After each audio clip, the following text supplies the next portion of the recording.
Welcome to Would I Lie to You, the show where it pays to be economical with the truth. On Lee Mack's team tonight, a presenter who recently starred in Celebrity Hunted, where she hid under a tarpaulin with 2 cans of G&T. It was nothing to do with the show. They just caught her on a regular Thursday night. It's Annika Rice.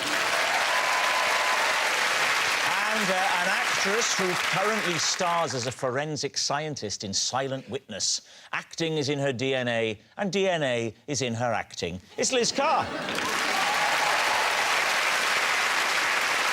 And on David Mitchell's team tonight, a comedian and actor who played a rabbit in Watership Down. He also has 5 children. That's what I call method acting. Miles Jupp. And a BAFTA-nominated actor who stars in a comedy about a pizza delivery man. How do you top that? It's Samson Kayo.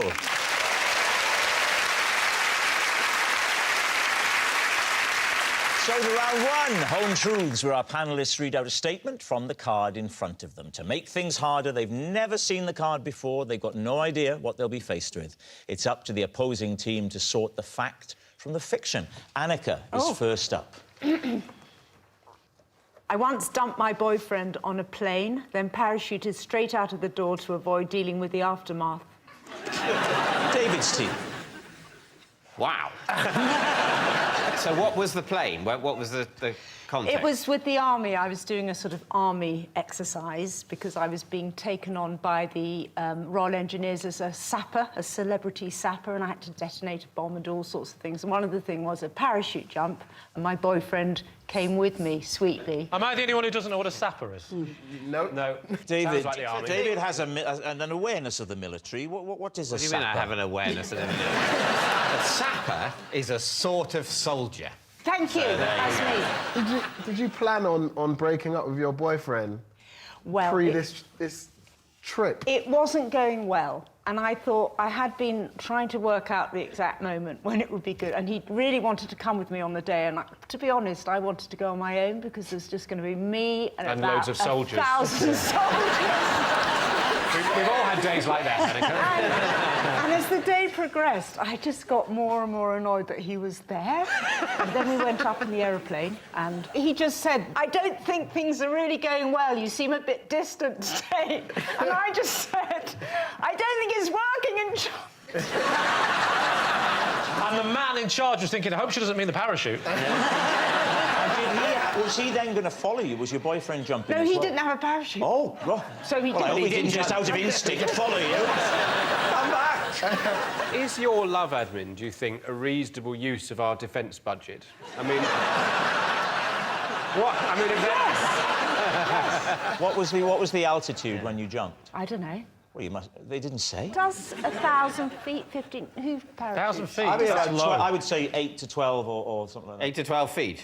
I find that quite challenging. What are you thinking? Is she telling the truth? Did this happen? Well, I have one problem with this story, which is that if you're thinking you need to, you know, end your relationship, that's potentially an embarrassing, awkward moment, something you might be inclined to put off. And one of the things, if I were you, I might be inclined to put it off until after, is the occasion when I have to jump out of an aircraft.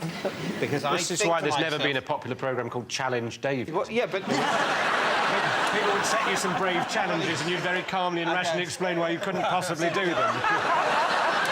But assuming, hypothetically, that I have agreed to jump out of an aircraft... Yes. Yeah. I would not have that conversation just before I jumped out of the aircraft. I'd think, well, I might, you know, look on the bright side, the fall might kill me, in which case I'd never have to have the conversation. She did say that she hadn't planned to. It was because he said, you seem a bit distant. Yes, but not as distant as she seemed a second later as she fell towards the ground.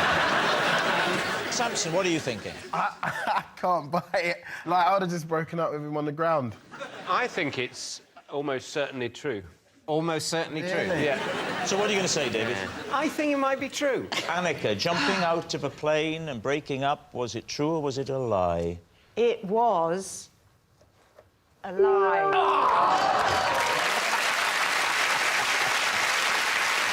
Yes, it's a lie. Miles, you're next. I was once dumped on an aeroplane.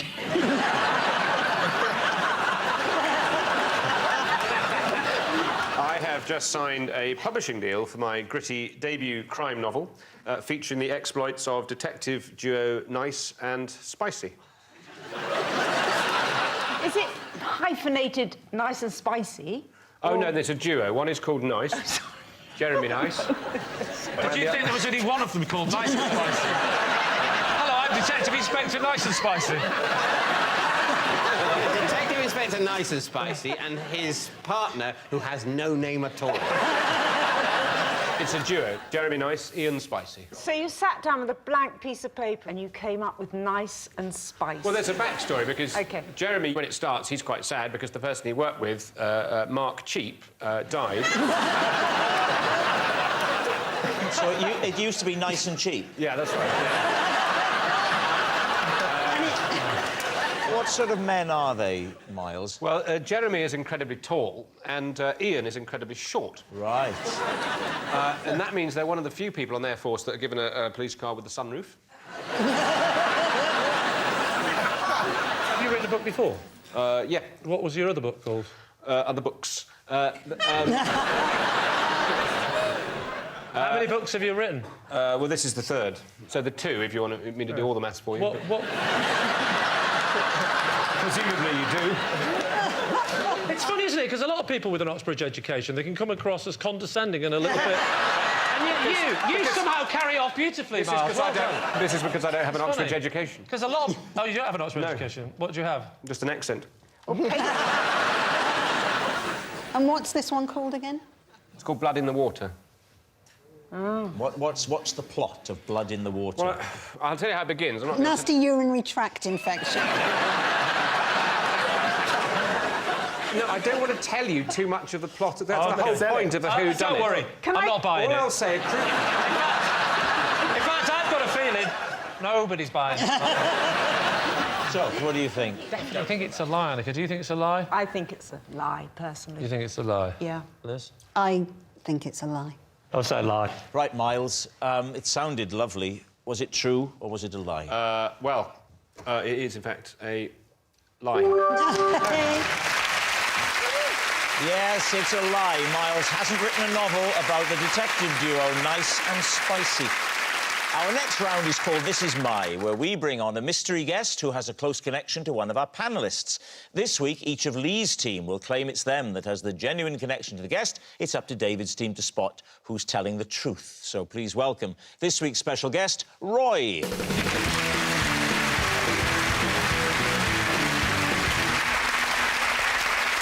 So, Liz, what is Roy to you? This is Roy. Roy used to play the lottery every week till I convinced him not to, and that week his numbers came up. Annika, how do you know Roy? This is Roy. I like to paint him naked in my kitchen. And finally, Lee, what is your relationship with Roy? This is Roy. I once spent the night in his petrol station wearing nothing but my wife's dressing gown. David's team, where do you want to begin? OK, well, Liz, that's quite an unlikely story. I mean, statistically, there is no point you can get a lottery ticket when you're not more likely to die before the numbers are drawn than for your numbers to come up. You didn't get that ad campaign, did you, David? No, and that's how unlikely it is. What? So his numbers came up the next week. But what you've just said is essentially what I said to him. Yeah. I don't play the lottery. And so Roy works with me. Yeah. Works on Silent Witness. And... In what capacity? in the art department. OK. So we would talk. I was like, why are you doing it? Why are you doing it? You never know, never know. And then he approached his 40th, and I was like, break a habit. So Roy's 40? Yeah. At least 40? He looks young. What would he have won? He got 5 balls, numbers, whatever, and then the bonus one. I think that gets you £1 million. £1 million? Yeah. Did you know what his numbers were before he stopped? No. So the week after he stopped, he told you, yeah, that last week, those were my numbers. He Is told that me- what happened? He told me and he showed me. He had a previous ticket from a previous week and he showed you that and the numbers that had come up the first week he hadn't played the lottery. So he's quite angry. He's bringing in a lot of evidence. Here's my file entitled, "You have ruined my life." And clearly, Roy still speaks to you after... Well, I mean, obviously, we still work together because he didn't win.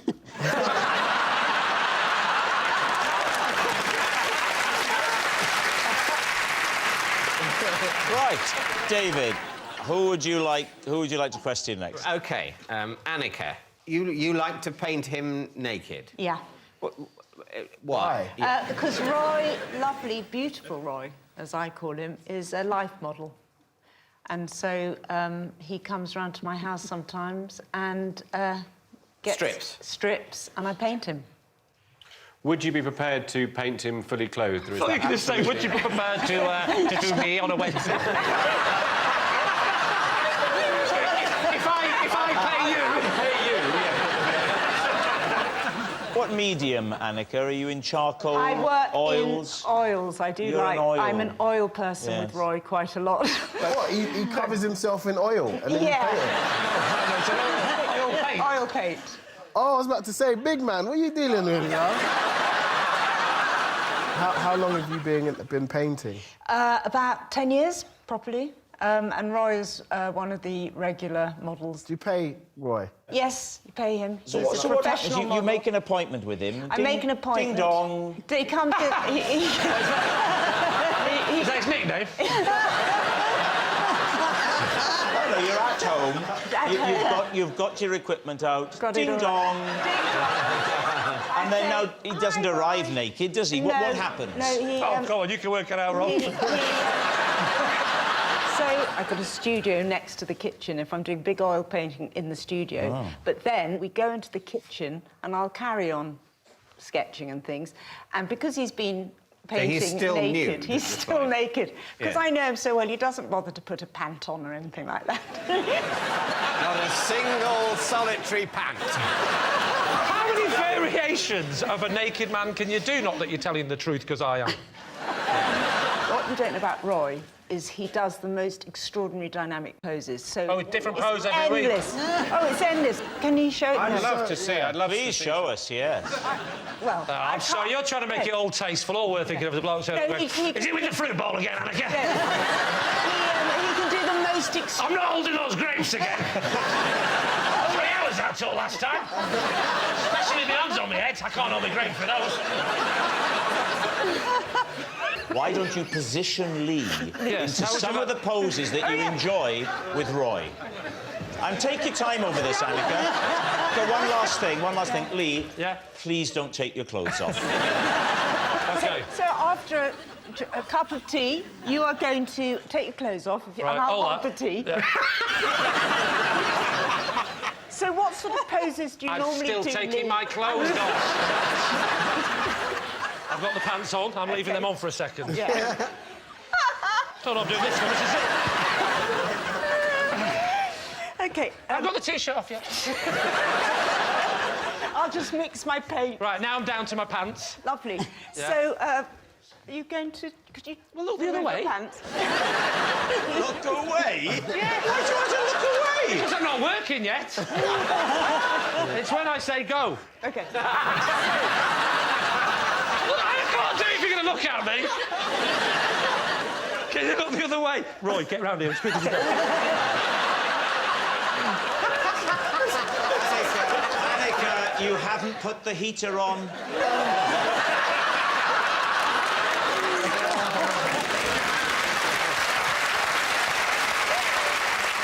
Are you comfortable? I'm not comfortable, no. No. The lady came round for an autograph.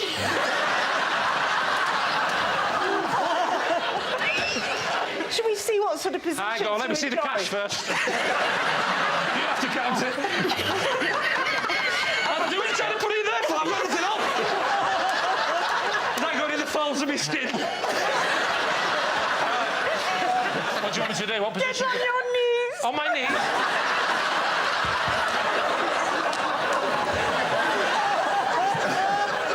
This is looking like a hostage situation. Now, what what do I do? Sir? Do you want to preps? Yeah. Oh! Oh! Yeah.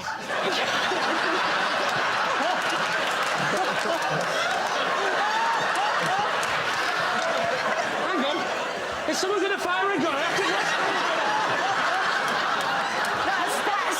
That's the sort of thing. position that Roy Well, does. thank you, Lee. Put your clothes back on.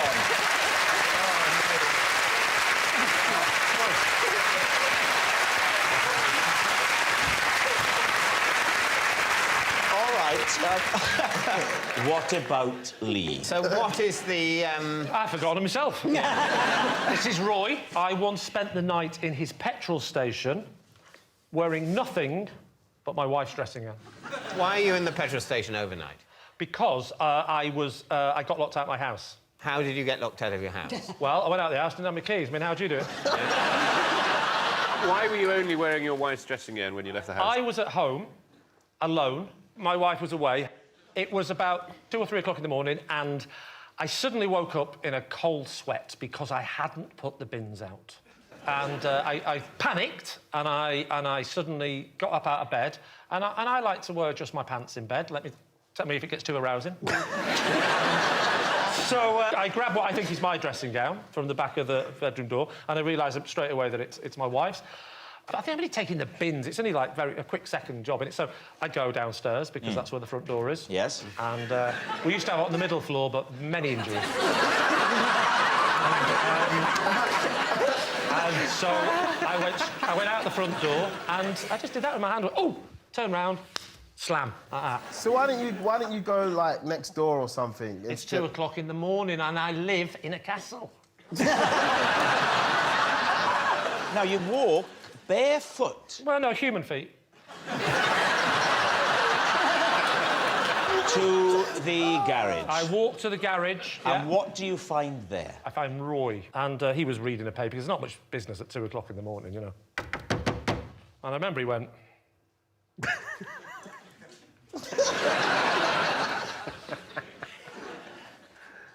Very hairy feet, sir.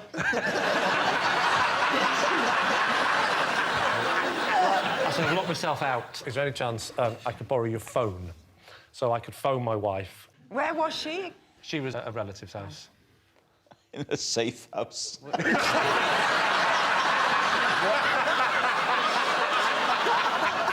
Did you know Roy previously? Well, I'd been in the petrol station a few times, but he won't recognise it because I was always wearing a balaclava. Anyway, I borrow his phone. Yeah. I dial straight to answering machine. So what And the did answering you do? machine just said, hi, not here at the moment. If this is Lee, I still don't want to see you. So I said to Roy, God, now what? We had a little coffee and then started having a chat, and he was really nice. He said, you're my favourite on the show, and... I said, oh, It's a lie. And then when punters came in and just saw you, did they just... Occasionally, because it's 24/7, you know. It's a bit awkward. Well, but I can blame we them, yeah. had a laugh with the first few customers. By the 5th one, we thought it'd be funny if we didn't tell them and I just held his hand. And then she came back in the morning. She came back in the morning and I said, everything back to normal. I'm sorry, but I'm in love with Roy. All right, we need an answer. So, David's team, is Roy Liz's lottery loser, Annika's kitchen companion, or Lee's forecourt friend? It's absolutely not Lee's, much as we've enjoyed your contribution. The thing I don't believe about Liz is that it says he's 40. Now, I know black don't crack, but he is not 40. I'm leaning towards Annika's suddenly. All right, what are you going to say? You think we need a Annika? guess. Annika? I think Annika. OK. You're going to go Annika? Right, they're saying Annika. Roy, would you please reveal your true identity? I'm Roy, and Annika paints me naked in her kitchen. Yes, Roy is Annika's kitchen companion. Thank you very much, Roy. Which brings us to our final round, quickfire lies, and we start with... It's David. Last month, I had a frightening dream in which I was locked in the stocks of a medieval town. When I awoke, I was disturbed to discover that my arms were through the leg holes of my pyjama bottom. Please, team. How? I'm not demonstrating again, no.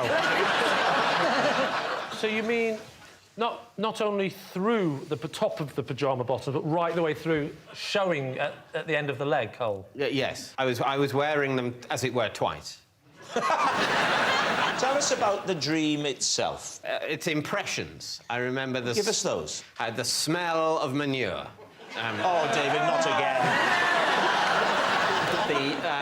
I could hear horses clattering around, you know, clip-clopping. What was the crime you'd committed? I don't know what the crime was. You don't know I the don't crime? know. All I remember, and you'll be familiar with this, is a deep sense of shame. and being dragged along, yes. and I was a sort of figure of shame, and things were being thrown at me, cabbages, that sort of thing.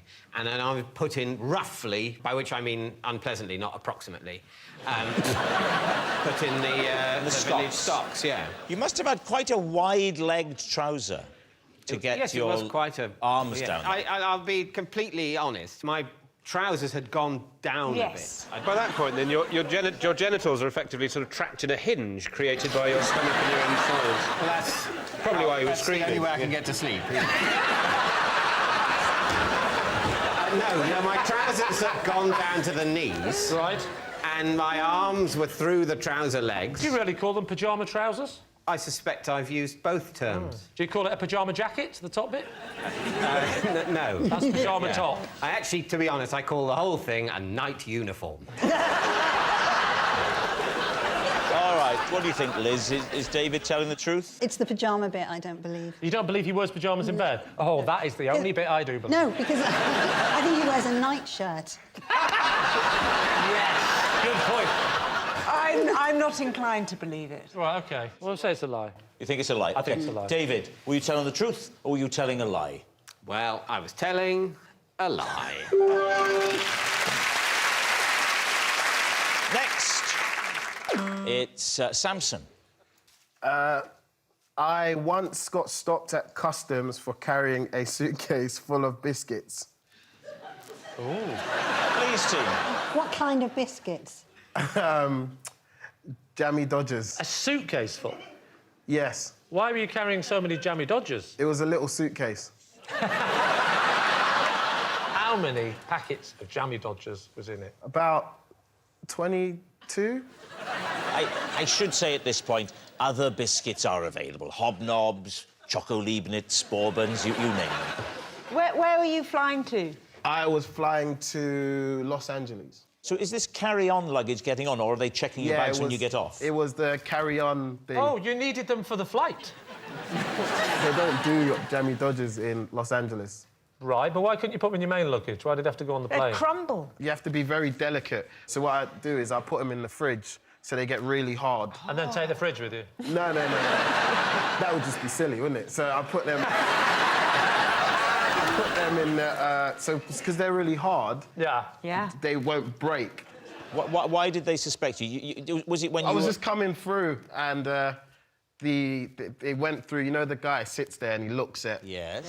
And He saw them on the X-ray? yeah. So he goes, oh, why have you got so many biscuits? And I said, I'm going to eat them. And he opened a few and then... When he opened them, though, what did he do? Did he taste them? I couldn't see where he went. He went, like, around like a little pillar. Right. And he put the suitcase down and he was checking them. And then I remember, Probably like... made a cup of tea, didn't he? No, it's funny, because I remember he gave them back, and obviously I went on my way, and when I got to LA, I realised there was, like, 17 packs left. Was there anything else in that suitcase? Heroin. Socks? Plain socks, innit? Oh, I don't care what colour they were. Why were you going to LA? Just a holiday. Just a holiday? Yeah. How many weeks? 2 months. 2 months for a holiday? Yeah, I've got a lot of friends and, you know... Well, I've got lots of friends, but I don't have 2-month holidays. Yeah, but, like I'm an actor, innit? He's an actor. Well, I'm an actor!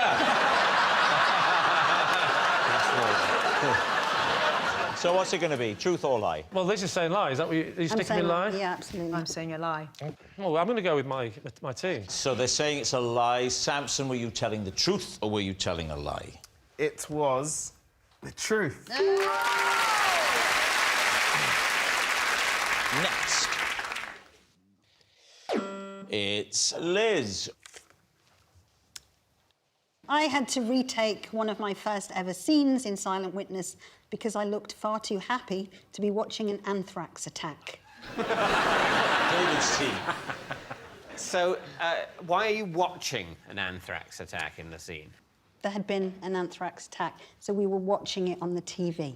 So we're only talking about fictional anthrax We are attacks. talking about fiction. I wasn't This is in watching character. the world unfolding So- and laughing.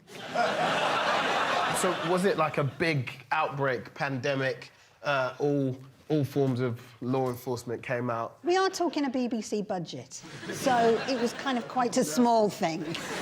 2 ambulances and a skip. That's right. That's right. And what about the laughing? How does that come into it? It was early days in my Silent Witness career, and next to me was Amelia Fox, and I was like, I was essentially holding up a "Oh my God, Mum, look where I am" sign in my face. Here I am, I'm with Amelia I'm Fox with Amelia watching an Fox, anthrax Mum. attack. Yeah. Let's imagine that I'm the television report telling you about the anthrax attack, OK? Lee this is going to be a bit of a leap, is Amelia Fox. And could be method. Do you want me to root through the bins? What does she play again, Amelia Fox? She's a pathologist. A pathologist, I knew that. All right, here we go. Well, serious scenes at the moment in London. Let's get the This kidneys attack out, have a is look at those. Terrifying. Chuck us the scissors, princess. Some people are claiming that the anthrax has been delivered from... Oh, And I was watching you in awe. I thought you were watching news coverage, not Yes, it was, cutting but up a call. Lee couldn't resist the opportunity to We show his digress. range. Yeah. Sorry, the stitches take time. It's beautiful. very important to work. leave them with dignity. Pass the scissors. Just gaffer tape would be fine. Lovely. Do you want to take your gloves off? So you were giggling because you were right next to someone so well known and popular. Yet tonight I haven't seen you giggle once. What are you thinking? I'm thinking that it's true. That's what I True. would lean to. Samson? Yeah, I think it's true. We're going to go true. You're going to say true? We're going to say true. Liz, were you telling the truth or were you telling a lie? I was telling the truth.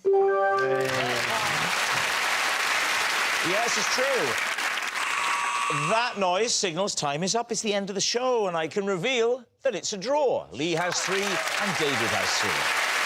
Thanks for watching. We'll see you next time. Good night. Well, it's been such a quiet few days. What will they have to talk about? Mock the Week starting over on BBC Two now. And how to be a good guy just like him. Tom Neenan is Not All Men. Listen now by downloading the BBC Sounds app.